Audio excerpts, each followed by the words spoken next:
name is Joseph Patterson. Welcome to One Jamaica TV. This is the place of choice for all who love this country and want to see the nation succeed.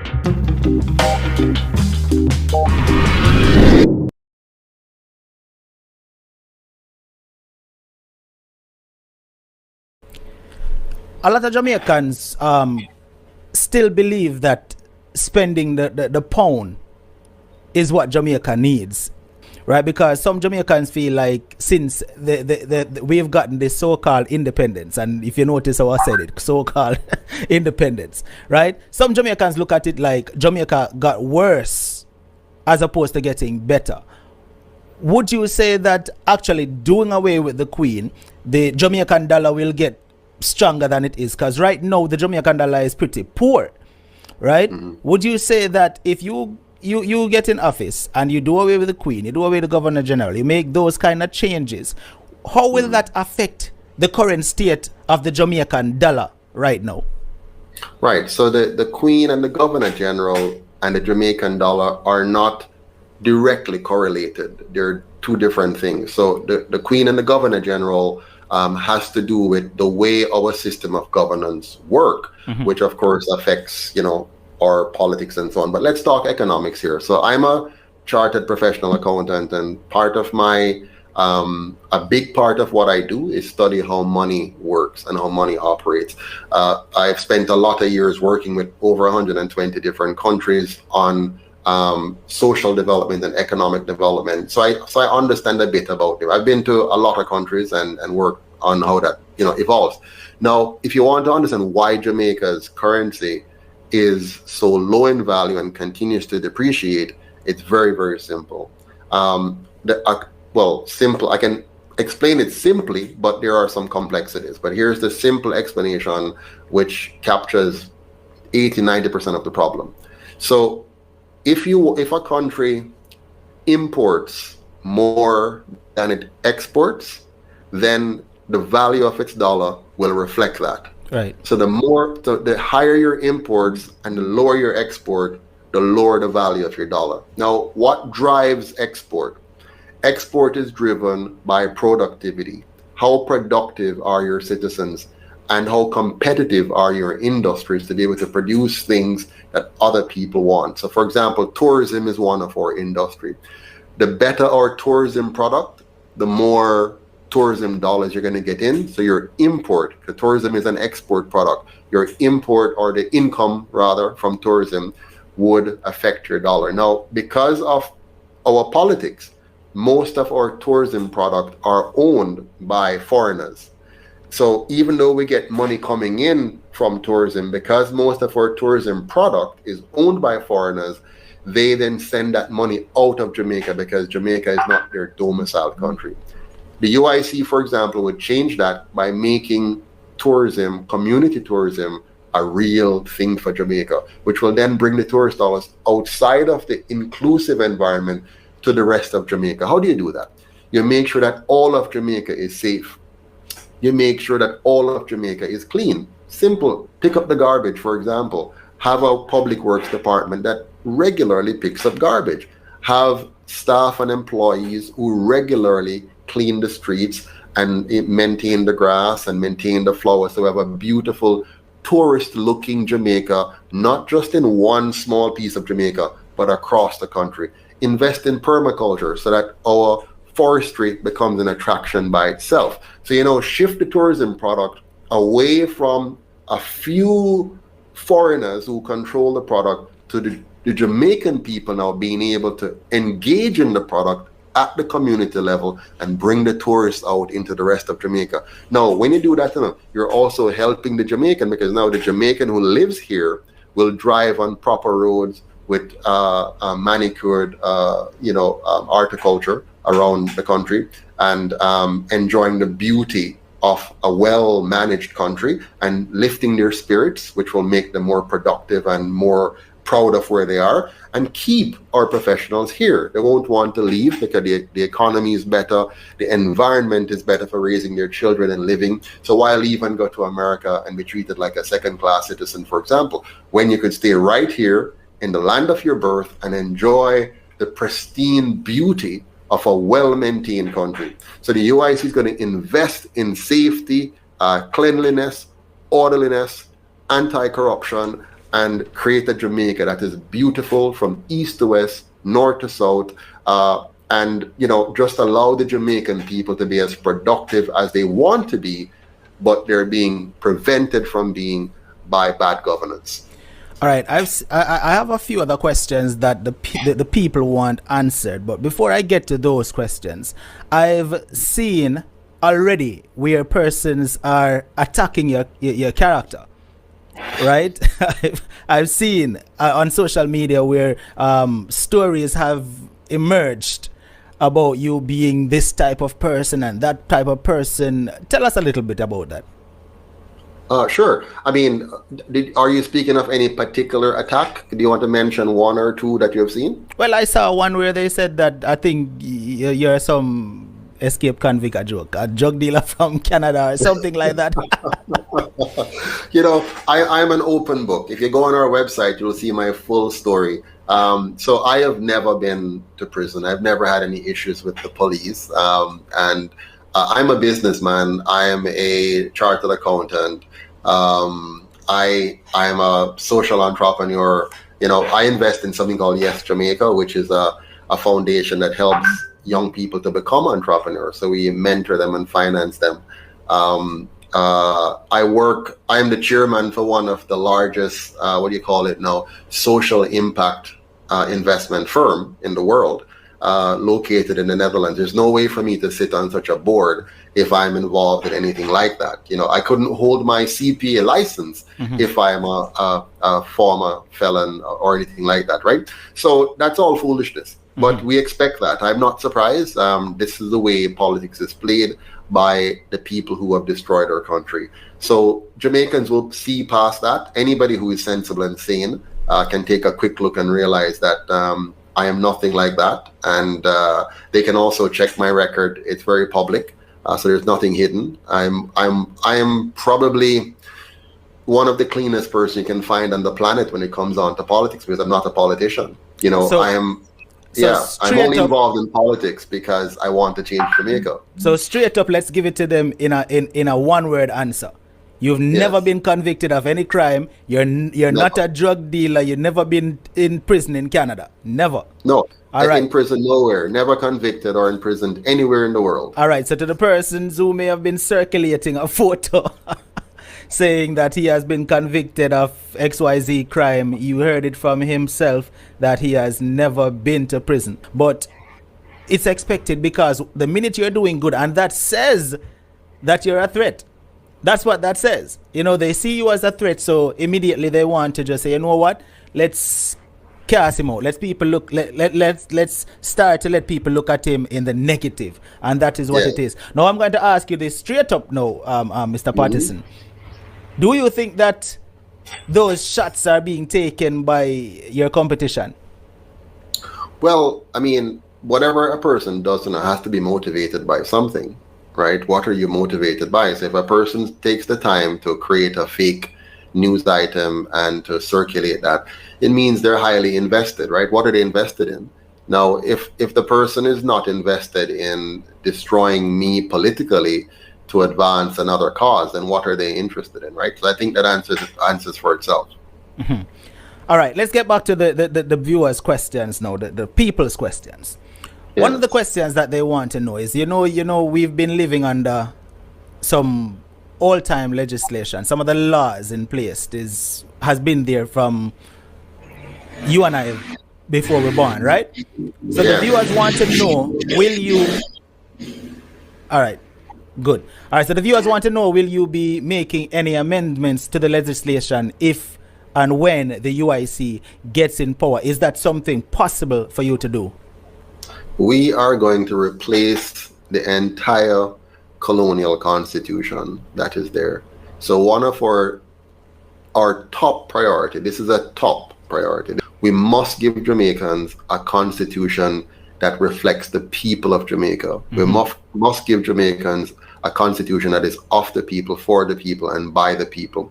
And by God, we're going to do that. We're going to have a truly Jamaican constitution, and one that will be the envy of the world. So it seems you're basically saying that the UIC is going to come in and do a proper house cleaning. Then that's basically what it sounds like. Yeah. Right. Complete house cleaning. Yes. A proper house cleaning. All right. Will there be something put in place to address the whole minimum wage situation? Because that has been the cry of a lot of persons, a lot of Jamaicans, for several years, right? They're concerned about how low minimum wage is. Will that be something that the UIC takes a look at? Well, absolutely. The UIC is going to change the economy. We're going to create an economy where persons no longer look at minimum wage. They'll be looking for a job, and they'll have many job options to choose from, because we're going to liberate the Jamaican economy. We're going to make it easier for people to start and create businesses. We're going to make it easier to innovate. We're going to make it easier to do business with the government. We're going to reduce taxes. For example, right now, based on the tariffs or duties, no Jamaican manufacturer can compete effectively with other countries, because a piece of equipment that you bring in, the duties on that is usually so big that you have already lost before you start to play the game. So we're going to eliminate all duties except a standard 10% GCT on all goods coming in. So instead of you being offside by 30, 40, 50%, you're going to just have a 10% edge to deal with. So you can make that up with other ways. So we're going to reduce duties. We're going to eliminate property taxes. So, for example, seniors will no longer have to stress out as they get older and their earnings are going down. They're worrying about paying property taxes or losing their property. And so none of that. We're going to take that away. So 10% GCT, and we have a 10% income tax on all sources of income. So no more other taxes. Right now, the average Jamaican pays anywhere between 35 to 55, 60% of their income, different forms of taxes. We're going to eliminate that. A plain field that's very simple. 10% tax for everybody from income from all sources, and a 10% GCT sales tax. The purpose of that 10% GCT sales tax is to create a program that ensure every child receives the nutrition, education, and healthcare they need to succeed, and every Jamaican family becomes a property owner. We're going to eliminate the ghettos. We're going to eliminate the garrison communities. We're going to eliminate the squatting and give us some high quality, high-rise buildings that will allow Jamaicans to live a new high quality of life. Why I'm saying mostly high-rise buildings, we want to preserve much of our arable lands to be used for organic agriculture. We want to make Jamaica the organic capital of the world. So we're going to invest heavily in organic agriculture, shift our farmers away from using these chemicals and GMO seeds that are only causing cancer rates to go up, and instead return to the Jamaican way of farming that we had before, but of course using new technology to make us even more efficient in doing organic farming. We have learned, I've been to the Netherlands several times. The Netherlands is a small country, yet still they are the number 2 exporter of food in the world. Can you believe that? And what they have done is they have learned to use their lands very, very efficiently, very effectively.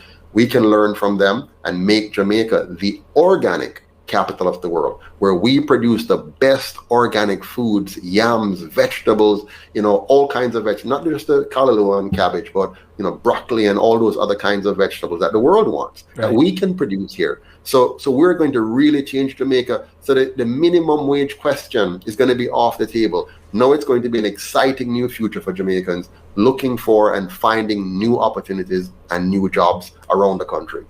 Right. Now, this is a question from the comment section. The person says, Derek C. Williams says, jobs are great, but what about entrepreneurial endeavors? He's in listening mode. He says, late to the party, but greetings to everybody. He wants to know what kind of, entrepreneurial endeavors will you put in place for the person who, just doesn't want a job, but wants to start something up for themselves. Yeah, man. Well, obviously he just joined the party, so he didn't hear. We're creating an entrepreneurial paradise in Jamaica. Remember, low taxes, getting rid of all the regulations that have been used to stifle small businesses and protect big businesses. In the UIC Jamaica, big businesses are now going to be fully vulnerable because we're going to allow entrepreneurs to get in quite easily. No longer will government and banks be an impediment to small businesses or to entrepreneurs. Now you're going to have Jamaicans being able to create, invent, innovate, because they now have access. They can import technology faster, right? You have technologies out there, they can import it faster, they can manipulate it without the limitations placed on them by the gatekeepers in government. They're going to be able to convert those into new Jamaican products and push those back out without the government again breathing down their necks and preventing them from getting into export markets. So you're talking about a very new way of doing business in Jamaica, where the government is actually there to make your life easier, not to make your life more difficult. If you have that kind of a Jamaica, the only kind of entrepreneurs who would not be able to succeed are those who would never succeed no matter what. But anybody who wants to be able to, and I'm an entrepreneur, I'm a social entrepreneur. I love entrepreneurship. I've been in business since I was like 16, 17, 18. My first company, I borrowed a loan of $30,000 from Mutual Bank then, which, no 21-year-old gets that amount of money back in those days. But my product and my stuff was so good, they loaned me $30,000. I paid back the $30,000 in 6 months and was able to borrow another 30 and further expand. So I know what it is like to be an entrepreneur. And we're going to create a Jamaica that will really push entrepreneurs and help entrepreneurs to become whatever they want to be. This is one of the questions that because I had a conversation with Devon just yesterday.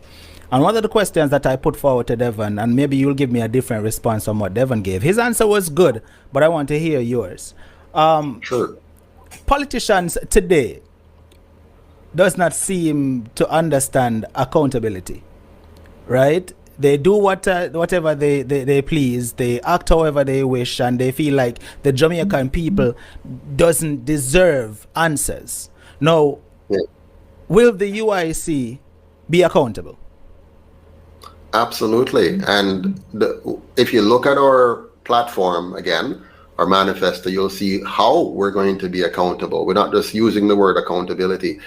It is by the way you design the system of government. Right now, in the current system, the Prime Minister of Jamaica has tremendous power. And I'll just tell you quickly how that happens. The current constitution allows the Prime Minister to appoint 13 of the 21 senators, which means he gets to appoint a majority of the senators off the bat, and he controls them. You might recall the story where he got all of them to sign undated resignation letters so that if they ever not do what he wants, he will just be able to put a date on it and fire them. So that's for the Senate.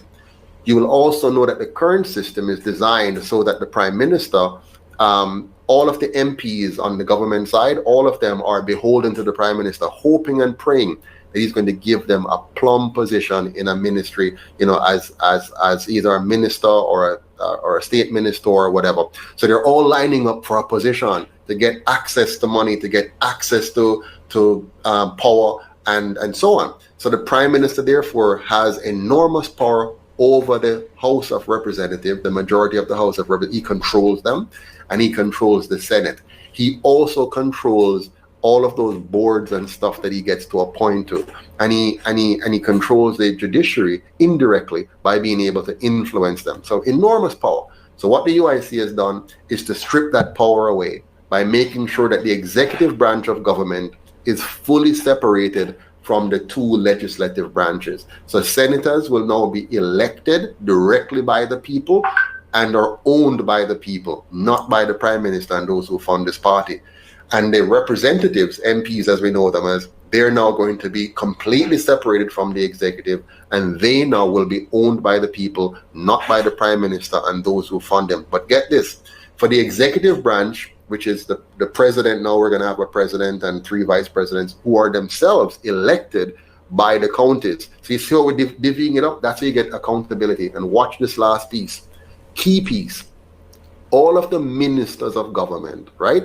Right now, a minister is also an MP, which is ridiculous. So you're trying to take care of your constituency, but you're conflicted trying to be a minister as well. And you're in a powerful position and corruption becomes the norm. So we're going to fix all of that. A minister of government cannot be a politician. So the MP or the senators cannot be ministers of government in our system. A minister must be a person who is highly qualified and competent for the position into which they're going to be placed. Therefore, the president, together with the vice presidents and the general secretary and treasury secretary, will nominate qualified, competent persons and send that nomination to the Senate. The Senate will then publicly vet them. Are they qualified and competent and fit to serve in this position? If the Senate, remember, independent of the executive, if the Senate thinks they are, they will then recommend them for appointment to the House of Representatives. And the House has one mission, to just vote up or down. They don't get to play with the whole thing again. They just decide, will we vote yes to put the person in the position or no? Once those persons are elected, they cannot be removed, even if you have a new president or whatever, unless the president again makes a request that the person be removed. The request goes to the Senate. The Senate then debates and discuss and investigate, should we remove this person who the president wants us to remove and why? And they will assess. So the person will be given a fair trial, so to speak, as opposed to a unilateral dictatorial position of the president. And then if the Senate says, yes, they should be removed, they make a recommendation to the House vote up or down, up or down to say we keep them or we let them go. And that's how you change. That's going to bring enormous accountability. It's going to bring the kind of checks and balances that prevents the kind of corruptions we've seen over the years, and now lock in the tax dollars on delivering on the interest of the Jamaican people. Now I'm seeing persons in the comment section saying, where will the money come from that will do all these things that you're talking about? Now, you're probably just getting here. He already addressed that. He said that, this party is a party of the people. So the people, it takes me, you, Mr. Patterson, everybody that's aligned with the UIC to fund the UIC, every mickle make a muckle, right? So that is where the money is going to be coming from. Now, obviously, we know that the leading parties have persons who support it financially, right? Big businesses who Yes. support it financially, but the UIC wants to incorporate the people to be a part of this movement, right? So they don't want to leave you out of what is happening, which is why he's saying, they're going to take accountability for everything. They're going to make sure that they are transparent. Am I right, Mr. Patterson?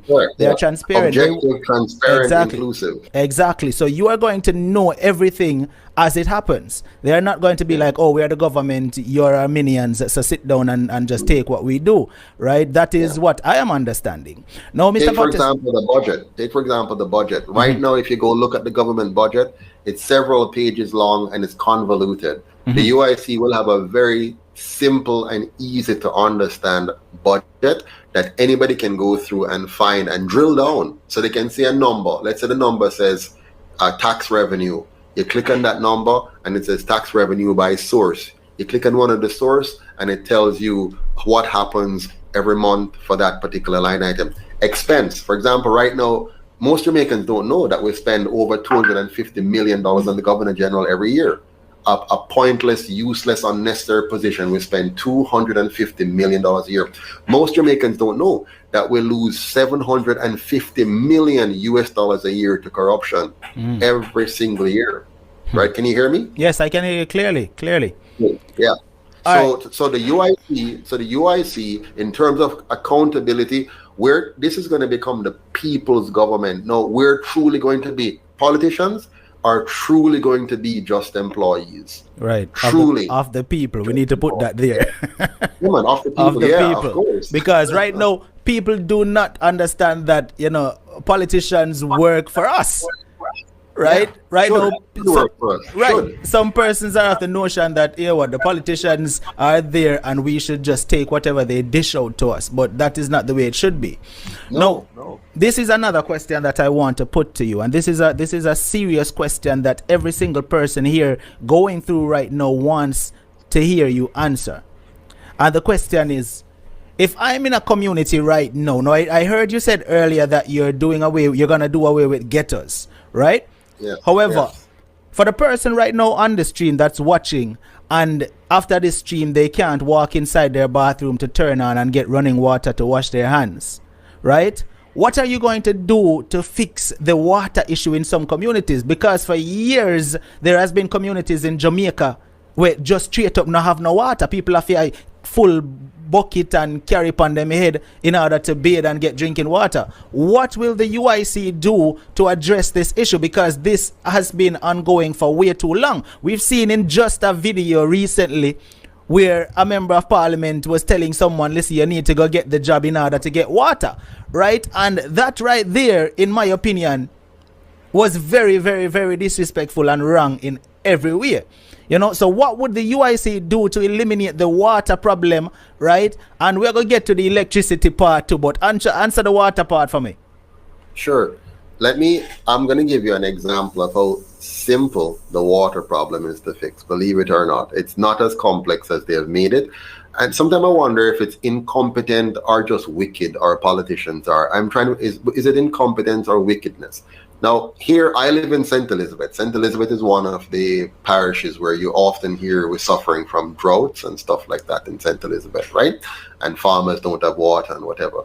I live in St. Elizabeth. I am never without water at all, simply because I do not depend on the government.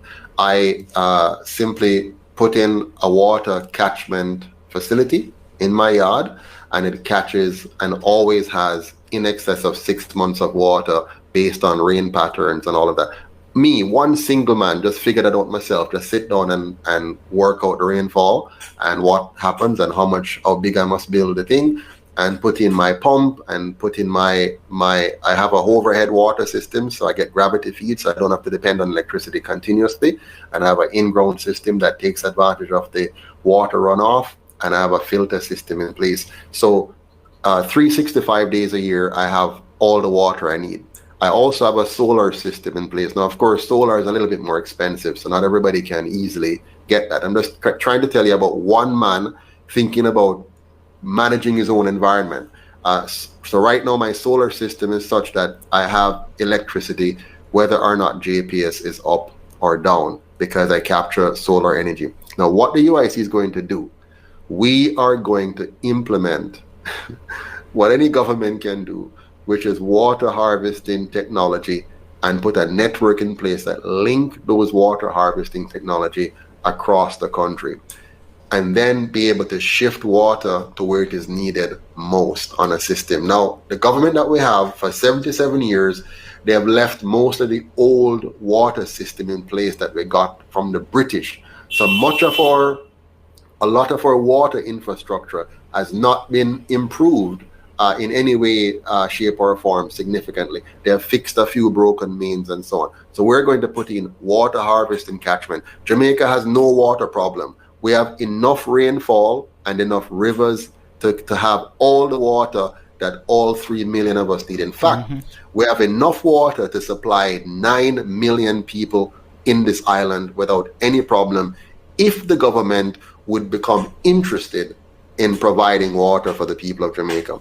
The same thing for energy. We have enough green matter to produce methane gas to provide electricity, or at least cooking gas. Here we have enough animal biomass and green mass to do methane energy from biogas.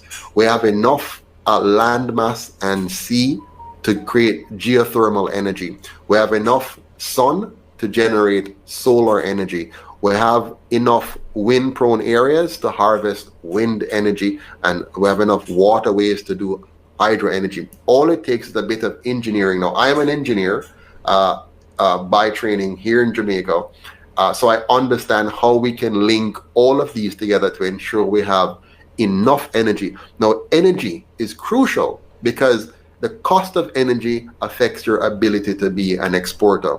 If your energy cost is high, and it's very high here in Jamaica because of the way we procure energy, it's very high. So it means our cost of production is also going to be high, which means our competitiveness is going to be low. So if we now move to alternative or natural sources, local natural sources of energy, we can at least provide 80% of our energy needs without depending on fossil fuel. This will allow us to bring down the cost of energy, increase our productivity and competitiveness globally.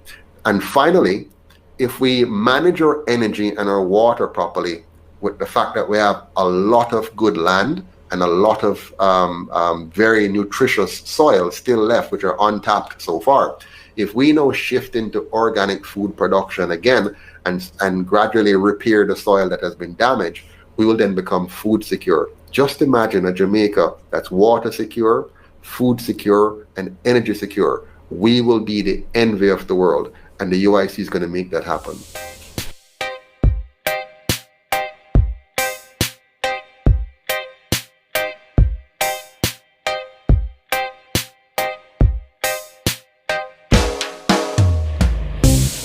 One Jamaica TV.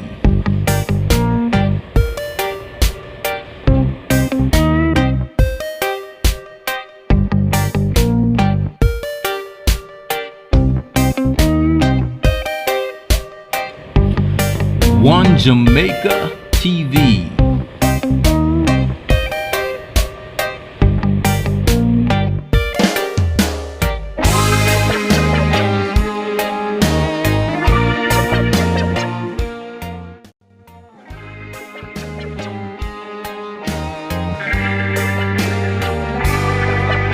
One Jamaica TV.